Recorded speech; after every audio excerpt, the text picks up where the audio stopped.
শিক্ষকদের নির্যাতন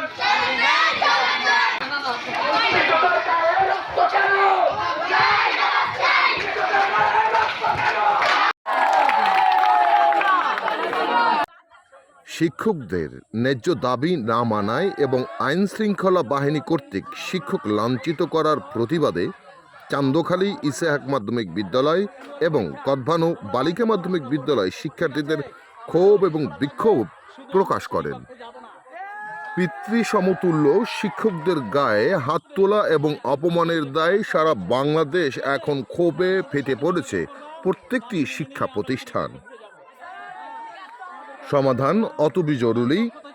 কিছু ন্যায্য এবং যৌক্তিক দাবিতে অন্যপায় হয়ে এমপিভুক্ত শিক্ষার্থীরা আন্দোলনে যেহেতু দীর্ঘদিন ধরে এনটিআরসি এর মাধ্যমে শিক্ষক নিয়োগ হচ্ছে, সুতরাং দাবিগুলো সরকার দ্রুত যথাযথ বিবেচনা করবে বলে দেশবাসী আশা করছেন। তাই এই ছোট্ট ছোট্ট শিশুমণিদের আবদার এবং ক্ষোভ ফেটে পড়েছে সারা বাংলাদেশে। তাই শিক্ষকদের এই ন্যায্য দাবি আদায়ে সঠিক যেন তারা তাদের সম্মান এবং পরিশ্রমের সম্মানী হিসাবে তাদের দাবিগুলো যেন মেনে নেয় সরকার, এমনটাই প্রত্যাশা করছে প্রত্যেকটি শিক্ষা প্রতিষ্ঠানের শিক্ষকবৃন্দ এবং ছাত্রছাত্রীবৃন্দ। আমরা সরকারের কাছে বেশি কিছু দাবি করি নাই।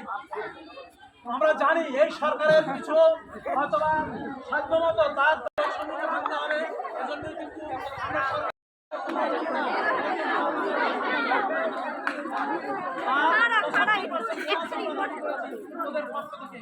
এই দাবিগুলো সরকার বাধ্য হয়ে আমাদের শিক্ষক নেতারা ঢাকা প্রেস ক্লাবে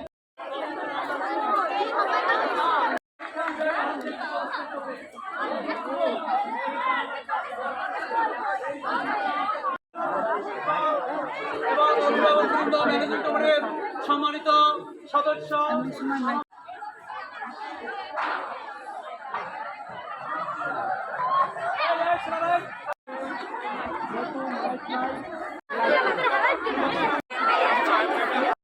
অত্যন্ত অপমানজনক।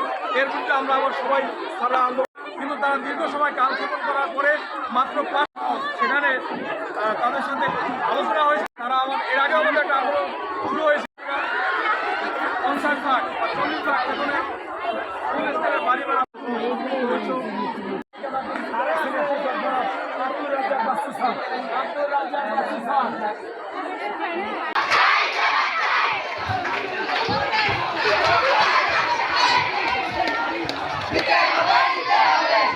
গায়ে